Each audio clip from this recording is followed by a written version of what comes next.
Well, bikes are not what they used to be. They are going for much more, and they are going faster than ever. Last year, more than 406 bikes were reported stolen in Eugene, and that's only the bikes reported stolen. We went undercover with Eugene police to show you why it happens so often and why there is so little police can do about it. In our special report, Bait Bikes. 6 o'clock on a Thursday night, and most of the Eugene Police Department headquarters is quiet, and most of the staff has gone home, except for these 7. Then we can make both the deliveries from there. Pick up the other bike. They're laying out their plans for a long night of dangling bikes in front of the bad guys. Now, because of their line of work, we can't show you their faces except for Sergeant Wayne Dorman.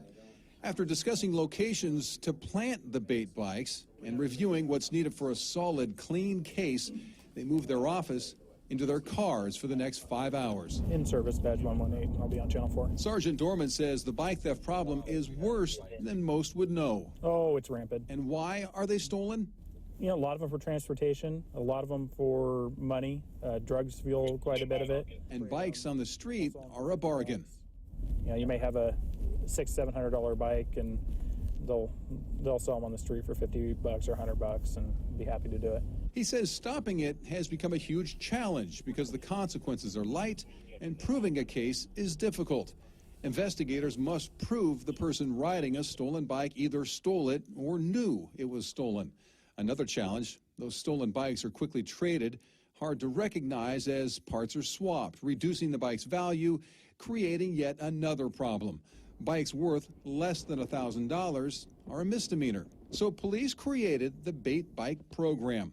They bought 3 bikes, all worth north of $1,300, and plant a GPS device on each, allowing detectives to track its movement. So this is a way that we can combat it. It's our bikes, so we know it was stolen. We can track them. We know where it was taken from, when it was taken, and so it makes a really, really clean, easy case for the DAs to prosecute. He's trying to be discreet, so I'll place it in just a second. But he's also like 8 feet tall, so it's kind of hard. The 3 bikes on this sting are placed at a bike rack between Safeway and Hiron's on 18th Avenue. Sounds good. The Eugene Library and a nearby restaurant. The Hanzo is live. All 3 bikes are live. All 3 without locks. We get a lot of reports where people ride up to the store and they'll run in for just a minute. They'll put their bike on the bike rack, run in, and they'll come out and their bike will be gone. And so we try and duplicate that. And the waiting game begins. Nearly an hour in, not even a nibble. Usually it's the busiest between 9 and 10. And almost on cue. Looks like we have a looker over here at Hiron's. For a good 15 minutes, the man tries to determine if the bike is free game or a free ride to jail. He's actually taking a hard look right now. And just as it seems he was about to hop on, he is spooked by a police stop across the parking lot. At almost the same time, however, the bike at the library is on the move. Yeah, it's still not getting a GPS hit. Detectives rush to track it down before it can be torn apart. We'll go to 7th Alley and check that out. And there is always the risk the thief finds the GPS and ditches it. You want to give them a call and see if you can look through the video. Minutes later, they have pictures of their suspect from the library, and within minutes, an alert Sergeant Dorman spots him walking a few blocks away. Yeah, I got caught up in the one-way. I'm trying to get back around.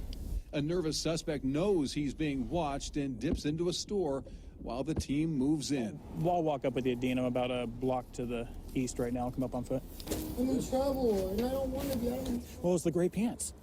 And he had his backpack off the side. I couldn't see the back of it, but I saw he had a backpack and the shoes matched. I was like, it's got to be him, but I was going the wrong way. After about 10 minutes, the suspect reluctantly gives them some loose directions where the bike is.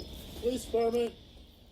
Station 1, 2, and 40. And with another tracker, they narrow their search to a garage several blocks away. Oh, hey, we're out here with Nigel. Nobody's in trouble in the house. Can you please come to the door? Eventually, they get their bike. They get their bust. And it's off to set another trap. A small victory as they continue to fight a huge problem for Eugene and a big moneymaker for the bad guys. The hope the bait bike will make them think twice before biting the next time.